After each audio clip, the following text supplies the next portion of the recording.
Assalamualaikum warahmatullahi wabarakatuh.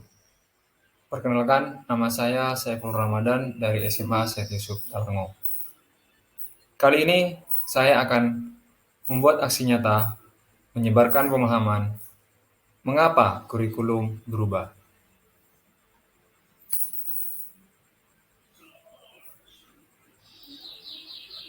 Sebelumnya, mari kita pahami dulu apa itu kurikulum. Kurikulum sebagai keseluruhan pengalaman belajar murid atau bisa dimaknai sebagai titik awal sampai titik akhir pengalaman belajar murid. Jadi, kurikulum yang nantinya akan kita buat, baik melalui kurikulum yang disediakan oleh pemerintah ataupun kurikulum yang dikembangkan oleh satuan pendidikan, tidak lain dan tidak bukan adalah bagaimana agar murid selamat dalam belajar. Dalam pembuatan atau pengembangan kurikulum dalam satuan pendidikan harus mengandung 4 komponen dalam kurikulum. Komponen yang pertama yaitu tujuan dibuatnya kurikulum. Yang kedua, konten atau isi dari kurikulum tersebut. Yang ketiga, metode atau cara bagaimana kurikulum itu bisa diterapkan di satuan pendidikan. Dan yang keempat adalah evaluasi.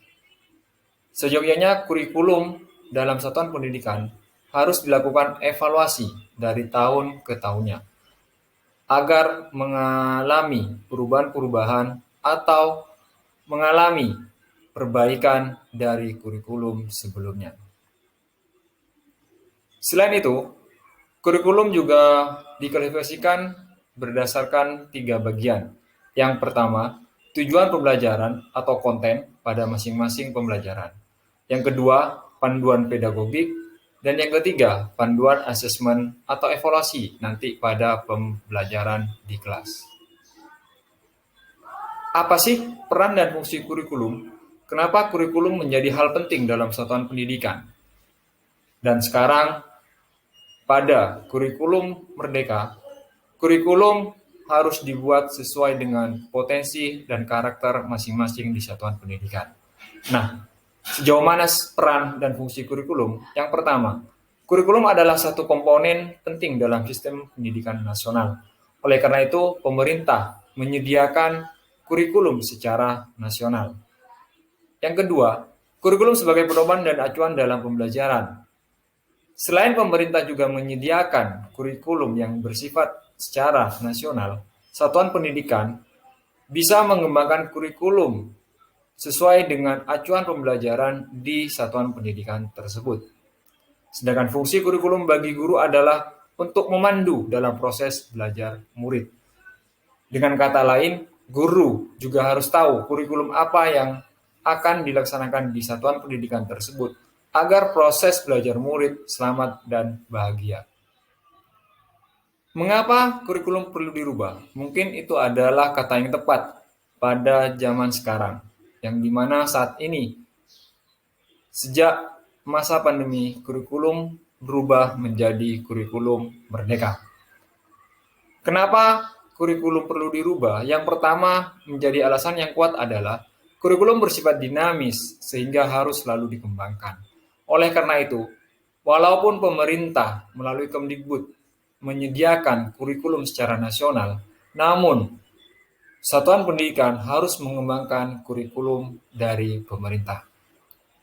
Yang kedua, kurikulum merupakan hal penting dalam menentukan proses belajar murid, sehingga hanya satuan pendidikanlah yang tahu kebutuhan akan muridnya seperti apa kurikulum yang harus dikembangkan.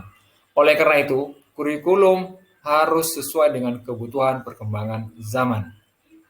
Alasan yang ketiga, kurikulum kenapa harus dirubah? Karena perlu dilakukan pembelajaran dengan paradigma baru.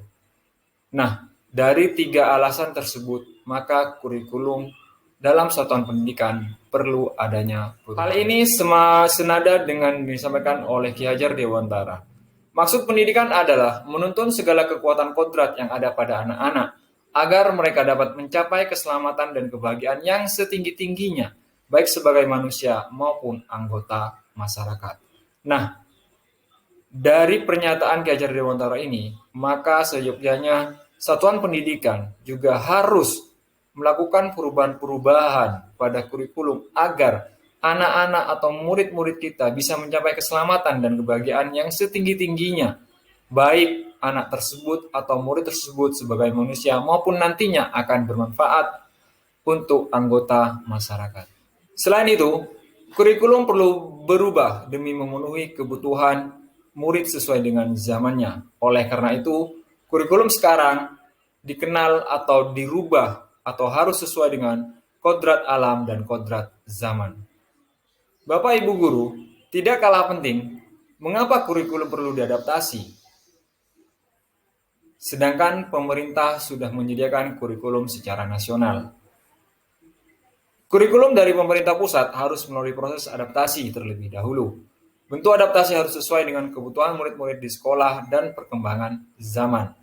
Oleh karena itu, satuan pendidikan harus bisa mengembangkan atau mengadaptasi kurikulum yang sudah disediakan oleh pemerintah. Dikarenakan kebutuhan murid-murid di setiap satuan pendidikan, baik dari segi geografis, dari budaya, tidak akan sama dengan satu yang lainnya. Adaptasi dilakukan dengan alasan bahwa kurikulum pemerintah tidak akan sepenuhnya sesuai dengan karakteristik pada satuan pendidikan, karena satuan pendidikan memiliki karakteristik yang berbeda-beda. Oleh karena itu, satuan pendidikan harus melakukan adaptasi terhadap kurikulum yang sudah ada. Bagaimana cara mengadaptasi kurikulum? Salah satunya adalah dengan membuat kurikulum operasional satuan pendidikan yang disingkat dengan KOSP. Keanekaragaman latar belakang dan kemampuan murid merupakan tolak ukur adaptasi kurikulum operasional satuan pendidikan, guna memastikan setiap saat murid akan berkembang sesuai dengan zamannya. Nah, atas dasar tolak ukur bahwa latar belakang dan keanekaragaman murid itu berbeda-beda, maka KOSP adalah solusi bagaimana kurikulum bisa diterapkan dalam satuan pendidikan tersebut. KOSP dengan kurikulum yang sifatnya dinamis, maka kurikulum dapat mengikuti perubahan zaman dan kebutuhan satuan pendidikan. Oleh karena itu, KOSP dalam satuan pendidikan selayaknya setiap tahun pembelajaran harus dilakukan evaluasi dan perubahan-perubahan sesuai dengan kebutuhan zaman dan perubahan zaman dan kebutuhan satuan pendidikan. Ada 5 prinsip pengembangan KOSP yang bisa menjadi acuan untuk satuan pendidikan. Yang pertama, KOSP atau kurikulum operasional satuan pendidikan dibuat harus berpusat pada murid. Yang kedua, harus kontekstual. 3, esensial. Keempat, akuntabel. Dan kelima, melibatkan berbagai pemangku kebijakan.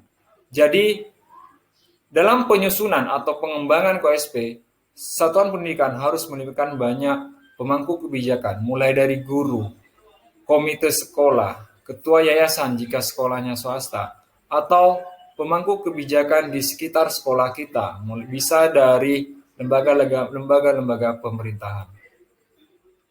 Dokumen kurikulum operasional satuan pendidikan atau dokumen KOSP sangat dinamis, mengikuti perubahan dan kebutuhan, serta dokumen ini dapat diperbarui secara berkesinambungan. Oleh karena itu, evaluasi tiap 1 tahun pembelajaran harus dilakukan. Bagaimana menerapkan KOSP dalam pembelajaran? Maka itu, pembelajaran paradigma baru adalah solusi yang tepat untuk saat ini dalam satuan pendidikan. Pembelajaran dengan menggunakan prinsip-prinsip yang dapat memfasilitasi beragam kebutuhan murid. Itulah pembelajaran paradigma baru. 5 prinsip pembelajaran dalam pembelajaran paradigma baru. Yang pertama, mempertimbangkan kebutuhan capaian belajar murid saat ini. Jadi, guru dalam pelaksanaan pembelajaran harus tahu bagaimana kebutuhan atau capaian belajar murid saat ini, bukan sekedar tujuan pembelajaran secara umum. Yang kedua, membangun kapasitas belajar murid menjadi pembelajar sepanjang hayat. Sebagai guru kita harus menekankan atau meyakinkan bahwa kita sebagai murid harus bisa menjadi pembelajar sepanjang hayat dengan cara sesuai perkembangan zaman saat ini. Prinsip yang ketiga, mendukung perkembangan kognitif dan karakter murid. Nah, untuk mengembangkan kognitif, kita bisa lakukan dengan berbagai macam pembelajaran dan juga emosional sosial, salah satu pembentukan karakter murid yang harus kita dukung dalam penyusunan KOSP nantinya. Prinsip yang keempat, menyesuaikan konteks kehidupan murid. Jadi kita harus tahu sejauh mana lingkungan yang ada di sekitar murid dalam membentuk atau membuat atau menyusun pembelajaran di kelas. Prinsip yang kelima, mengarah pada masa depan dan berkelanjutan. Jadi nantinya dalam pembelajaran sebagai guru, kita harus tahu capaian pembelajaran yang kita jadikan acuan haruslah sesuai atau mengarah pada masa depan murid kita sendiri. Bagaimana mengkoneksikan KOSP terhadap pembelajaran? Maka dari itu seorang guru harus membuat atau menentukan capaian pembelajaran. Capaian pembelajaran menjadi acuan kompetensi dan kriteria yang ingin dicapai dalam sebuah mata pelajaran. Capaian pembelajaran berfokus pada kompetensi inti dan konten esensial yang ingin dicapai. Jadi, guru tidak perlu terlalu tinggi dalam menentukan capaian pembelajaran, karena guru yang tahu sejauh mana kompetensi yang harus dicapai oleh murid. Kompetensi-kompetensi pada capaian pembelajaran diturunkan menjadi tujuan pembelajaran yang tersusun sebagai sebuah alur untuk satu fase, yang disebut dengan alur tujuan pembelajaran atau ATP. Menyusun rencana dan strategi pembelajaran atas dasar ATP tersebut. ATP digunakan untuk menentukan modul ajar yang kita kembangkan maupun yang kita pilih pada pembelajaran untuk murid-murid kita di kelas. Pada kurikulum Merdeka ada 3 program yang bisa dilakukan oleh satuan pendidikan. Yang pertama, intrakurikuler, yang kedua, ekstrakurikuler, dan yang ketiga, program penguatan profil pelajar Pancasila. Kurikulum harus berubah. Terima kasih saya sampaikan. Bapak Ibu Guru sudah menonton video aksi nyata pada PMM untuk topik penyebaran mengapa kurikulum harus berubah. Salam dan bahagia. Assalamualaikum warahmatullahi wabarakatuh.